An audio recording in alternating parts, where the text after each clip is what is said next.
The explosion in space lit up the night sky like a second sun. On Earth, humans everywhere stopped what they were doing and looked up. The orbital weapon was gone. The threat was over, but Lisa Martinez was not dead. The explosion had thrown her clear of the weapon in her spacesuit. She drifted in the darkness, badly hurt but alive. A Vorthan rescue ship found her hours later. When she woke up, she was in a medical bay surrounded by gray creatures. But these Vorthans were different. They looked scared.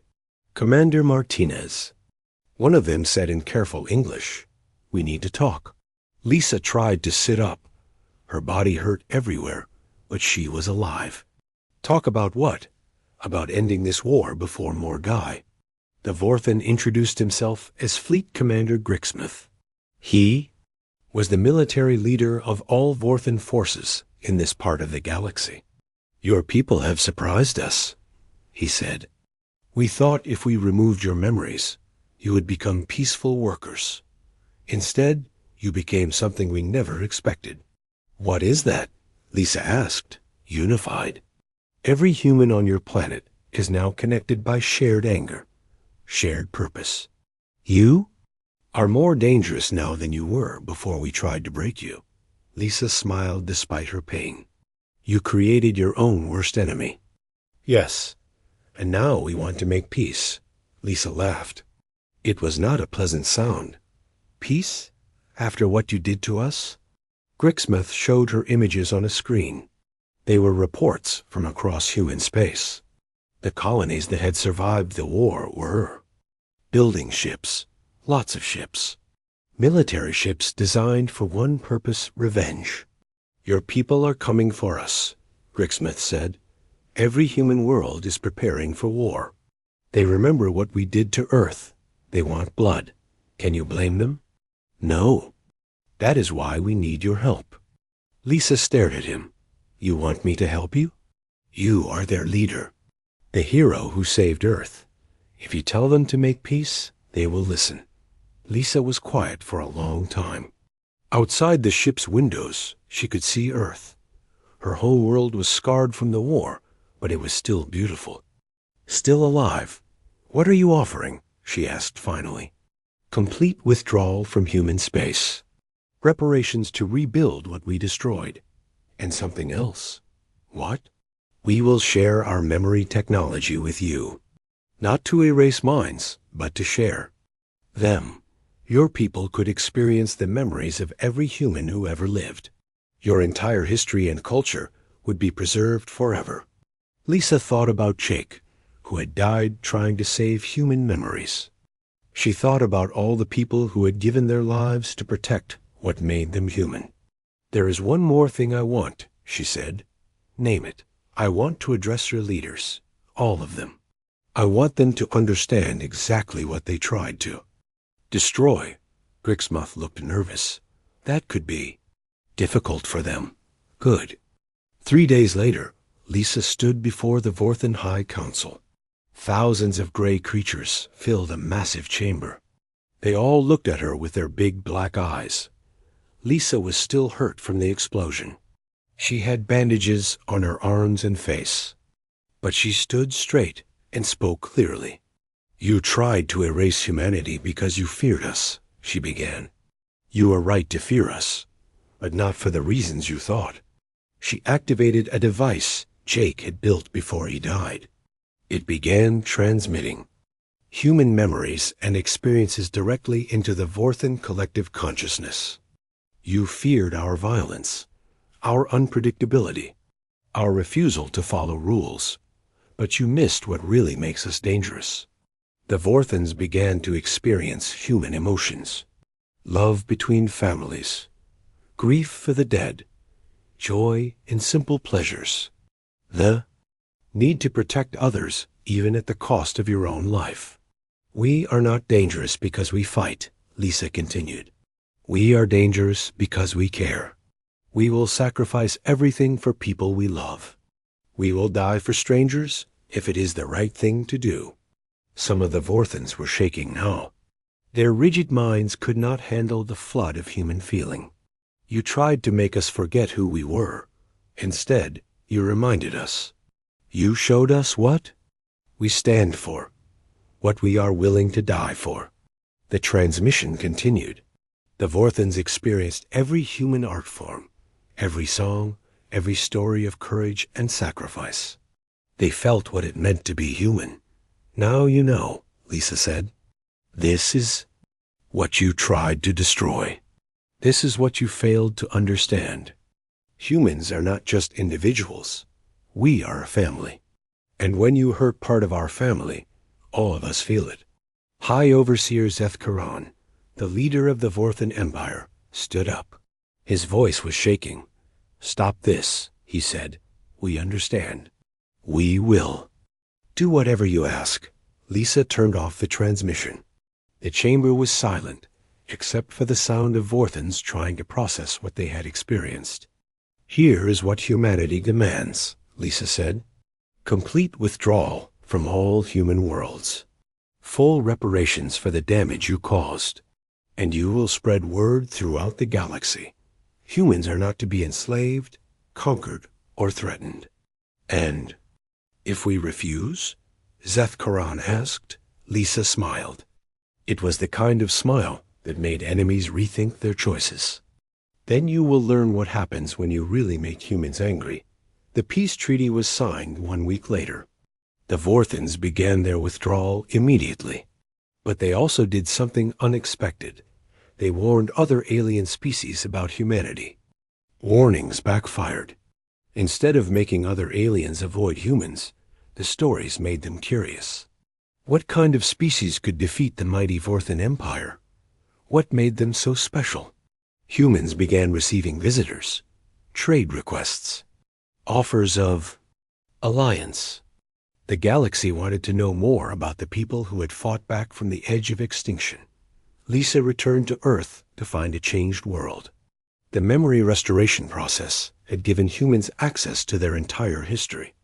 People could experience the memories of great leaders, artists, and scientists. Human culture was richer and deeper than it had ever been, but they had also kept the memories of what the Vorthans had tried to do to them. Ben met her at the landing pad. He looked older, but happier than she had seen him since before the war. How does it feel to be the most famous human in the galaxy? He asked. Weird, Lisa said. What is the status of the fleet construction? On schedule. We will have 200. Ships ready within a year. Just in case, Lisa nodded. The Vorthans had kept their word so far, but humans were not taking any chances. Never again would they be caught defenseless. Amy joined them as they walked toward the city. Lisa, there is something you should see. She led them to a huge wall covered in names. Thousands and thousands of names. Everyone who died in the war, Amy explained. We are building memorials like this in every city. Jake's name is right here. At the top, Lisa touched Jake's name on the wall. Without him, none of this would have been possible. There is something else, Ben said. The colonies want you to be the first president of the new Human Federation. They say you are the only person everyone trusts. Lisa looked at the memorial wall, then at the city being rebuilt around them, then up at the sky where human ships were already patrolling. I will think about it, she said, but she already knew her answer. Humanity needed strong leadership as they entered this new age. They needed someone who remembered what they had almost lost. 6 months later, president. Lisa Martinez gave her first speech to the combined human worlds. She stood before representatives from every human colony and settlement. The Vorthans thought they could break us by taking away our past, she said. Instead, they gave us something more valuable, a shared purpose, a shared memory of what we can accomplish when we stand together. She looked out at the crowd of humans who had traveled across space to be here. We are no longer just the people of Earth. We are no longer just scattered colonies trying to survive. We are humanity united, and we will never forget who we are. Again, the crowd cheered, but Lisa was not done. To any species listening to this broadcast, know this. Humans do not seek war. We prefer peace and friendship. But if you threaten our families, our freedom, or our right to exist, you will discover what the Vorthens learned. She paused, letting her words carry across space to every alien civilization monitoring human communications. Try to erase us, and we will rewrite history with your blood. Try to break our spirit, and we will show you what human spirit really means. We are humanity. We endure. We adapt. We survive. The message was received across the galaxy. Some species were frightened. Others were impressed. A few were inspired to seek friendship with these remarkable humans. But all of them understood the same thing. Humanity was no longer the weak species that could be conquered and enslaved. They had become something new. Something stronger. They had become a people who remembered exactly who they were and what they were capable of, and they would never let anyone forget it again. Years later, when alien historians wrote about this period, they would call it the Human Awakening, the time when a species learned that their greatest strength was not their technology or their numbers, but their refusal to surrender their humanity. Lisa Martinez died peacefully in her sleep at the age of 96, surrounded by family and friends. Her last words were reported across human space. "Remember who you are," she whispered. "Never let them make you forget." Humanity never did. The attack on the launch facility began before dawn. 50,000 humans moved like a flood across the landscape. They had no advanced weapons, no air support, no fancy equipment. They had something else, the fury of a species that refused to die quietly. Lisa led the main assault force straight at the front gates. The Vorthens had expected this and were ready. Energy weapons cut down the first wave of humans, then the second wave, then the third. But the humans kept coming. Ben attacked from the east with explosive charges made from mining equipment. Amy led a group of former pilots who had found old aircraft in hidden bunkers. They flew low and fast, hitting Vorthen gun positions. The battle was chaos. Humans fell by the hundreds, but more took their place. The Vorthens had never seen anything like it. Their own species would retreat when faced with heavy losses. Humans just got angrier. Lisa fought her way through the outer defenses. Around her, people she had grown to know and trust were dying. But they died fighting, not as empty slaves. "The launch pad is 2 miles ahead," Ben said over the radio. "But there are too many guards between us and the ships." Lisa looked at the facility map. She had an idea, but it would cost many lives. "All units, this is Lisa. Change of plan. We are not going to the launch pad." "What?" Amy's voice crackled through the static. "Lisa, that is where the ships are." "No," Lisa said. "We are going to bring the ships to us," she explained quickly. Instead of fighting to the launch pad, they would attack the facility's power station. Without power, the magnetic locks holding the ships would fail. The ships would crash down right into the middle of the battle. It was crazy. It was dangerous. It would probably kill half of them. It was exactly the kind of plan humans were known for. Ben laughed over the radio. "You know what, Lisa? I think Jake would have liked that plan." The humans changed direction and hit the power station. The Vorthens were confused by the sudden shift. Their rigid minds could not adapt fast enough to the human strategy. The power went out. Emergency lights flickered on.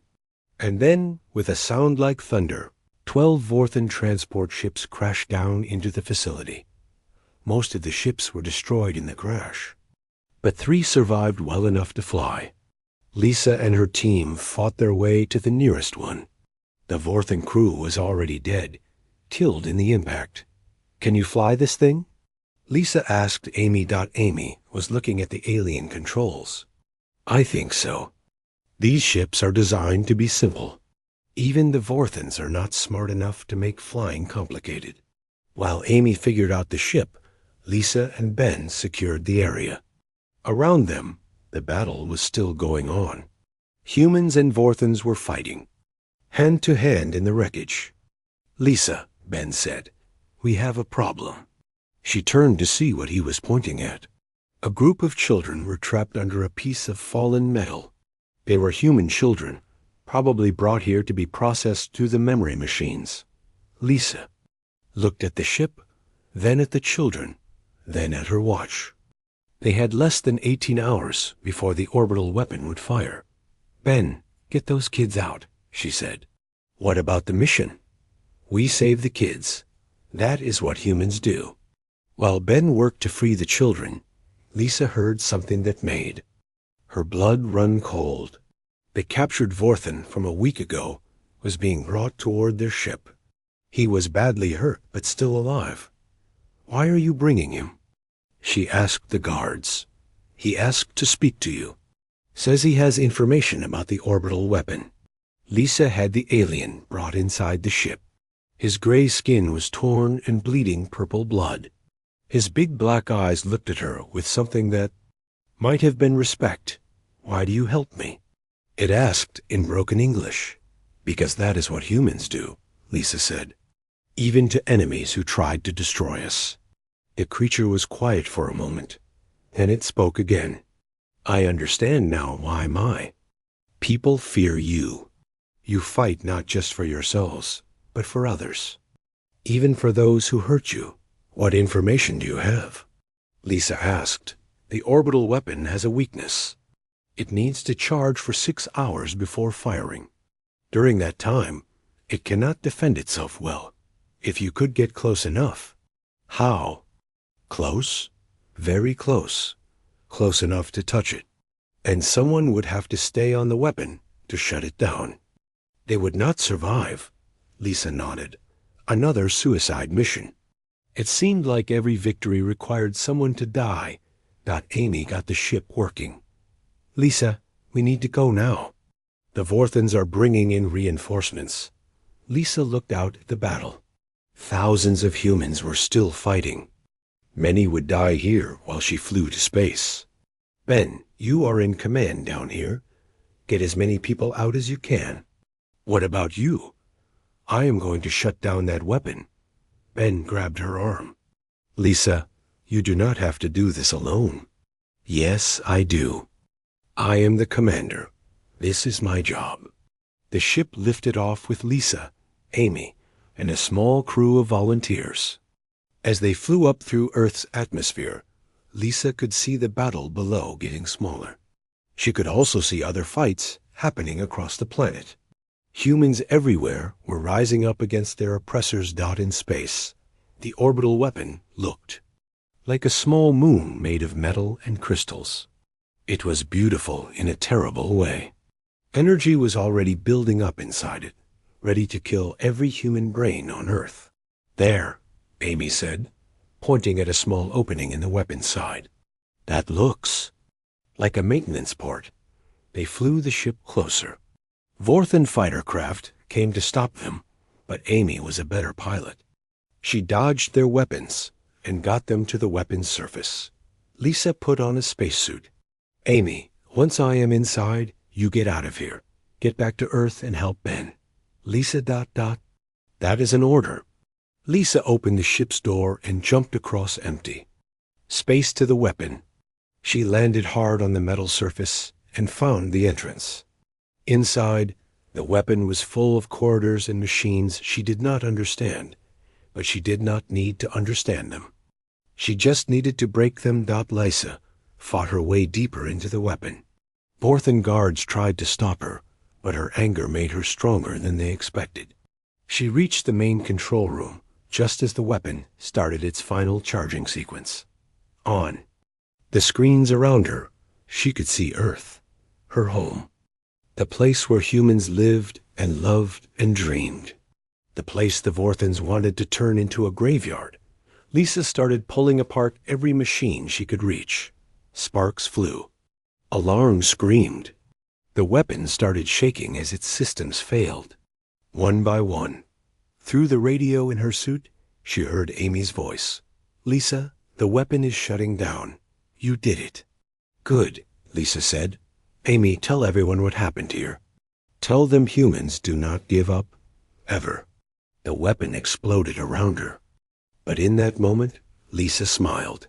Earth was safe. Humanity would survive. Down on the planet, Ben watched the explosion in the sky. Around him, humans were cheering. They had won. They were free, but the price had been so high. Jake was gone. Lisa was gone. So many others as Ben organized the survivors. He made a promise. Humanity would remember this day. They would remember what the Vorthans had tried to do to them, and they would make sure it never happened again. The war was over. But the real work was just beginning. The attack began at midnight.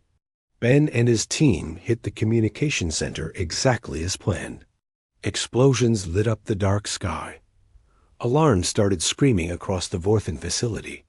Lisa watched from the tunnel entrance as gray creatures ran toward the noise. Now, she whispered to Jake. They crawled through the service tunnel. It was narrow and dark. Jake carried a bag full of human artifacts and old computer parts. Lisa had a weapon taken from a dead Vorthan guard weeks ago. The tunnel led them under the main building. Through metal grates, Lisa could see the memory. Extraction rooms.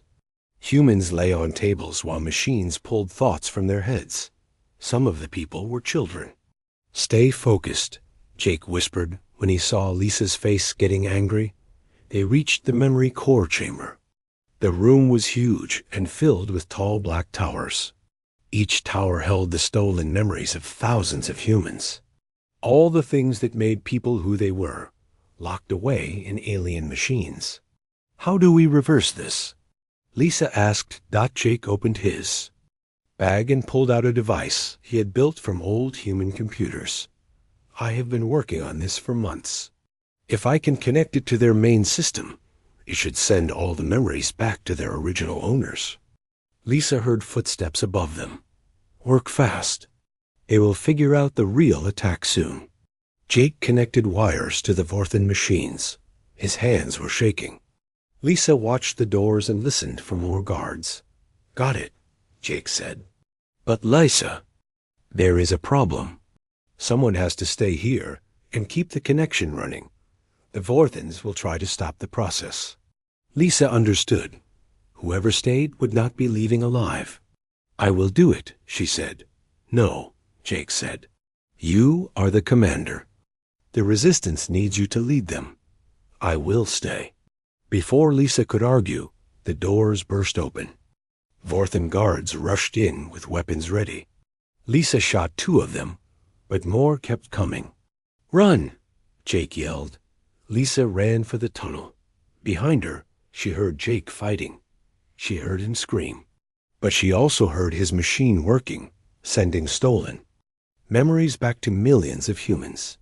She crawled through the tunnel as fast as she could. Above her, the building was shaking. Jake's machine was doing something to the Vorthan systems.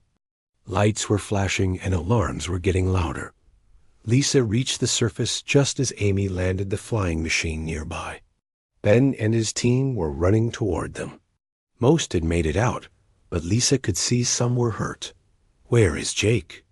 Amy asked as they took off. He stayed behind, Lisa said. He did it. He sent the memories back. As they flew away, Lisa looked down at the Vorthan facility. It was on fire in several places. But more importantly, she could see humans walking out of the buildings. They were moving differently now. Not like empty slaves. Like people who remembered what they were.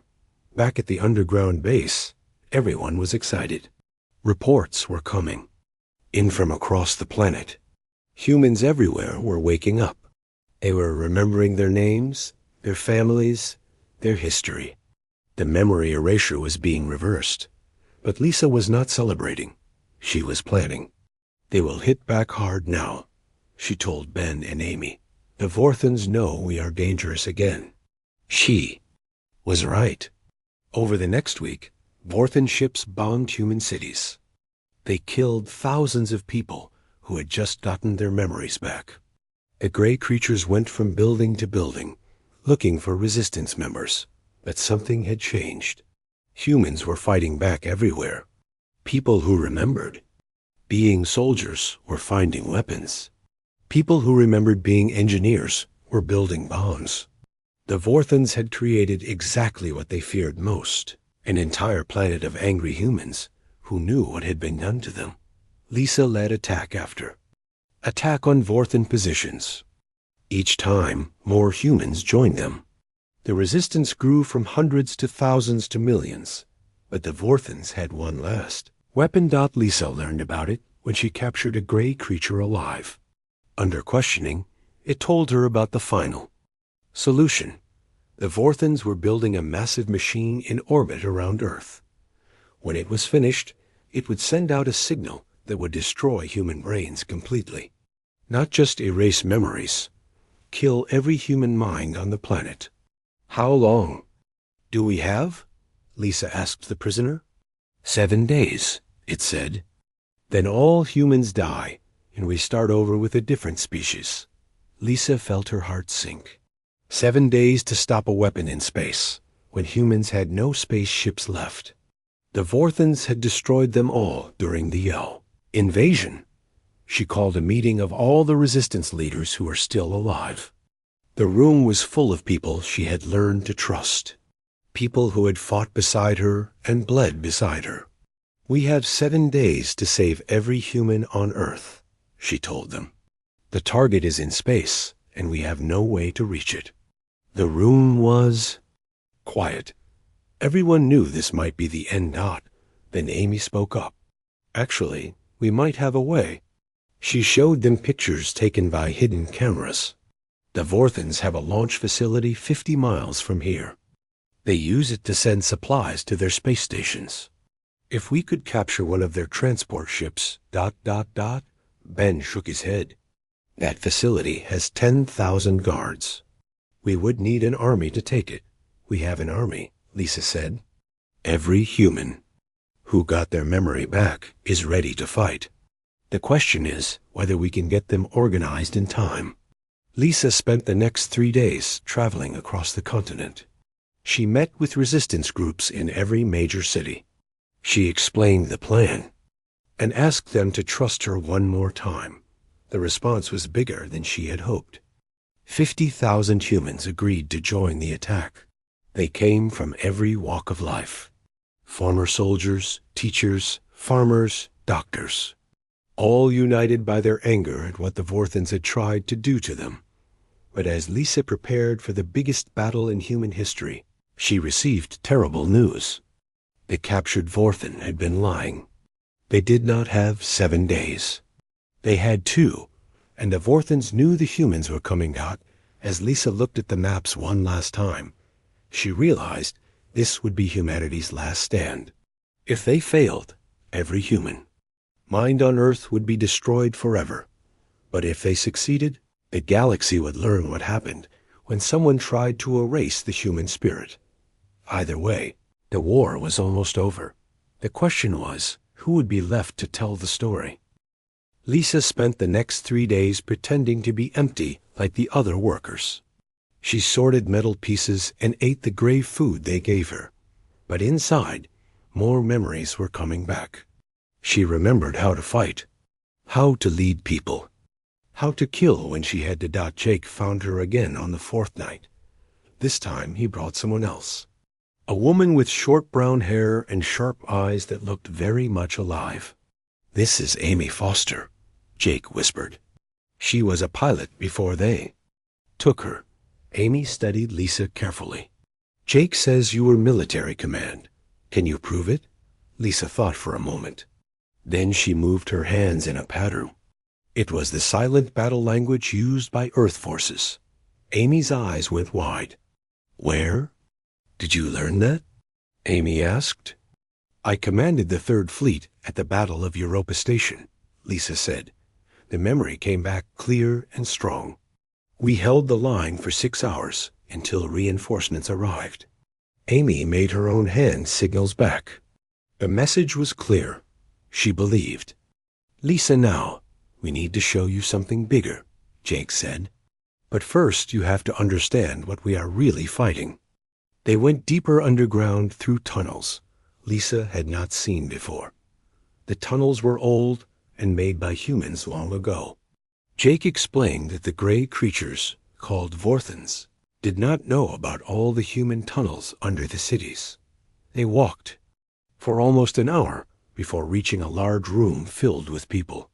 Lisa counted at least 50 humans, all working on different things. Some were reading books. Others were working on machines. A few were teaching children who looked more awake than any kids Lisa had seen above ground. "Welcome to the real resistance," Jake said. A big man with scars on his face walked over to them. "This is the commander Jake told us about? Ben Clark," Jake said to Lisa. "He was a Marine sergeant. He is our military leader here." Ben looked Lisa up and down. "Jake says you remember how to fight. We will see about that." He led them to a table covered with pictures and maps. Lisa recognized some of the places from her memories of Earth. "The Vorthons have 12 major memory centers on this continent," Ben explained. "Every day they bring in more humans and erase them completely. We have been hitting small targets, but we need to do something bigger." "What kind of bigger?" Lisa asked. Amy answered. "There is a main facility 50 miles north of here. It holds the memory cores from over 2 million people. If we could get inside, we might be able to reverse what they did." Lisa studied the maps. Her military training was coming back stronger now. She could see the weak points in the Vorthon defenses, but she could also see how hard it would be to attack. "You would need a distraction," she said. "Something to pull their forces away from the main target." "That is what we thought too," Ben said. "But we do not have enough people for a big enough distraction." Jake pulled out another map. This one showed the whole planet. "That is why we need to contact the other resistance cells. There are groups like ours in every major city. But the Vorthons block most communications." Lisa looked at the maps and pictures. She was starting to understand the real size of what the Vorthons had done. They had not just conquered Earth. They had tried to murder the human soul itself.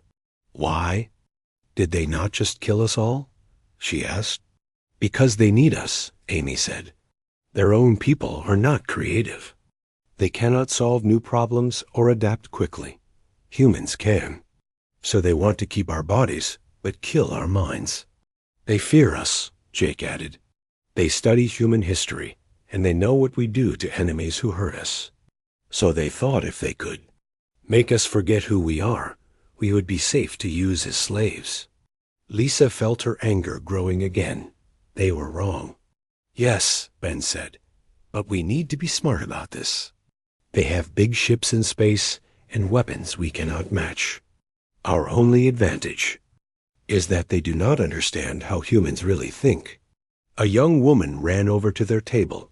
She looked scared. "Ben, we have a problem. The Vorthons just took Dr. Peterson from Sector 4. Someone told them he was acting strange." Ben's face went dark. "Peterson knows about 3 other safe houses. If they break him, we will lose a lot of people." Lisa stood up. "Then we need to move fast." "How long before they break him?" "Maybe 2 days if he is strong," Amy said. "Maybe less." "Then we attack the memory facility now," Lisa said, "before they can use what they learned from Peterson." Everyone stared at her. Jake spoke first. "Lisa, we are not ready. We need more planning, more people." "No," Lisa said. "We need to move while we still can. Every day we wait, more humans lose their memories forever, and now they know we exist." She pointed at the map. "Ben, how many fighters do you have?" 43 who can handle weapons. Maybe 60 who can help in other ways. Amy, how many vehicles? 6 trucks that work. 2 flying machines we captured and fixed. Lisa studied the facility map again. In her mind, she could see the attack forming. It was risky, but it could work. "Here is what we do," she said. "Ben takes half the fighters and hits their communication center here. Make a lot of noise. Draw their forces away from the main facility." She pointed to another spot on the map. "Amy flies a team to this landing area.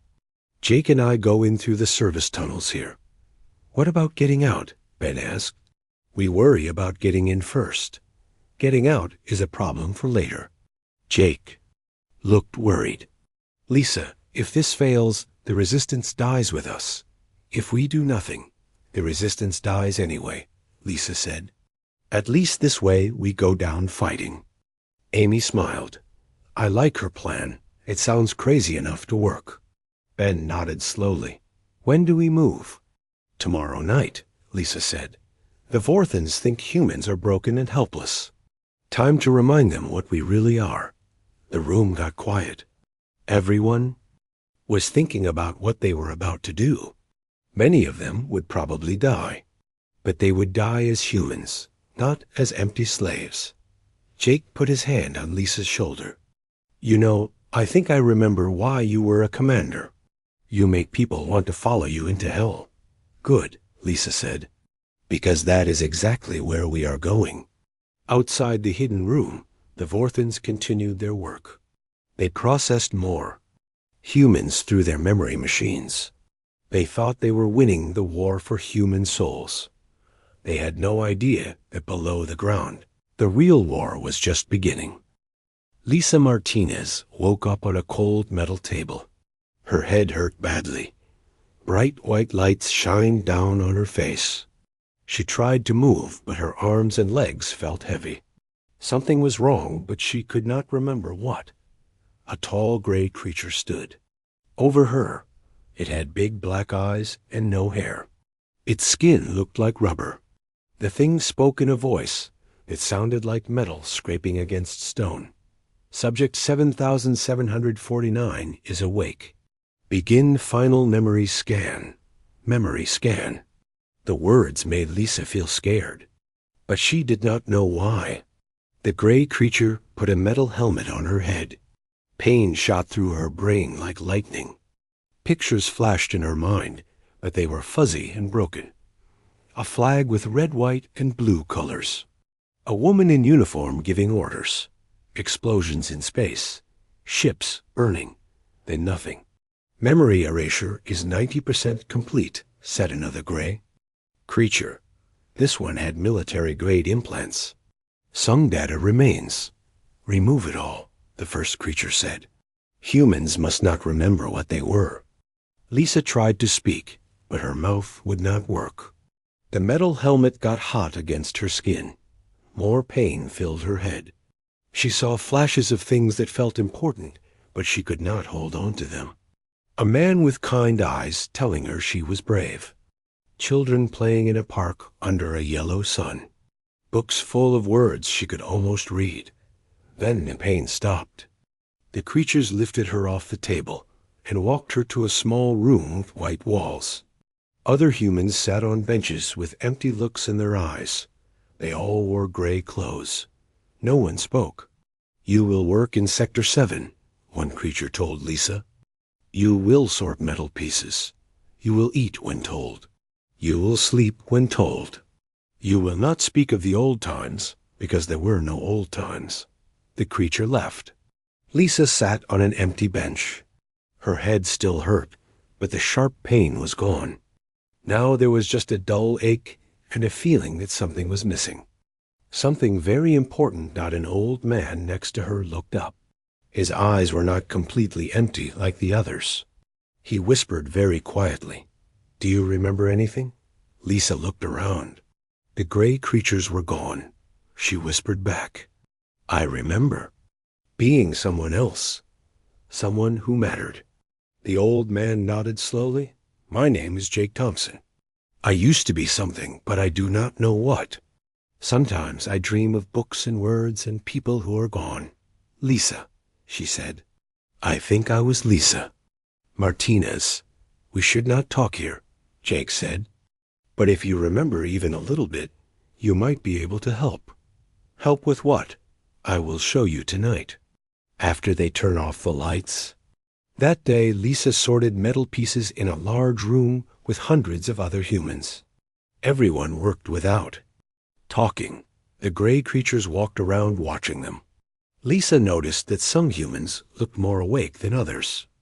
When the creatures were not looking, these humans would make small signs with their hands. Lisa tried to remember why the hand signs seemed familiar. In her mind, she saw soldiers using their hands to talk quietly during battle. But the memory faded before she could hold it. When night came, the lights went out. Lisa lay on a thin bed in a room with 20 other people. Everyone was supposed to sleep, but she heard soft footsteps. Jake appeared next to her bed. "Come," he whispered. "Stay quiet." They walked through dark halls. Jake knew exactly where to go. He led her to a wall that looked solid, but when he pushed it, part of it moved. Behind the wall was a small room filled with strange objects. Jake turned on a tiny light. Lisa saw books, pictures, and small metal boxes. On the walls were drawings of things she almost remembered. A round blue and green ball floating in space. Flying machines with wings. Groups of people holding flags. "What is this place?" Lisa asked. "This is what they tried to take from us," Jake said. "This is proof of what humans were before they came." He picked up a picture. It showed people in blue uniforms standing in front of a large building. One of them looked like Lisa but younger. "This is you," Jake said. "You were Commander Lisa Martinez of the Earth Defense Force. You led ships in the war against them." Lisa stared at the picture. Slowly, like water filling a cup, memories began to come back. She remembered the feel of a ship under her command, the weight of decisions that saved or killed people, the pride of wearing the uniform of Earth. "How do you still have these things?" she asked. "Some of us have been hiding pieces of our history," Jake said. "We knew they would try to erase us. Completely. Every day we lose more people to their machines. But we save what we can. Why did they not just kill us?" Jake's face grew dark. "Because they need workers. But they fear what humans can do when we remember who we are. So they try to make us forget, make us empty, make us nothing." Lisa felt anger growing in her chest. It felt good to be angry again. It felt human. How many others remember? Not many. Maybe a few hundred across the whole planet. Most are gone forever. But you are different. Your military implants protected some of your memories. You could be important to our cause. What? Cause? To make them pay for what they did. To make them remember why they feared us in the first place. Lisa looked at the hidden room full of human history. She thought about all the people sitting in gray rooms with empty eyes. People who used to have names and dreams and families. "What do we do?" she asked. Jake smiled for the first time since she met him. "We remind the galaxy what humans are capable of when someone tries to destroy us." Outside, the gray creatures continued their patrols. They thought they had won. They thought humanity was broken and tamed. They were about to learn how wrong they were. Lisa Martinez was starting to remember who she used to be. And that was the beginning of their end.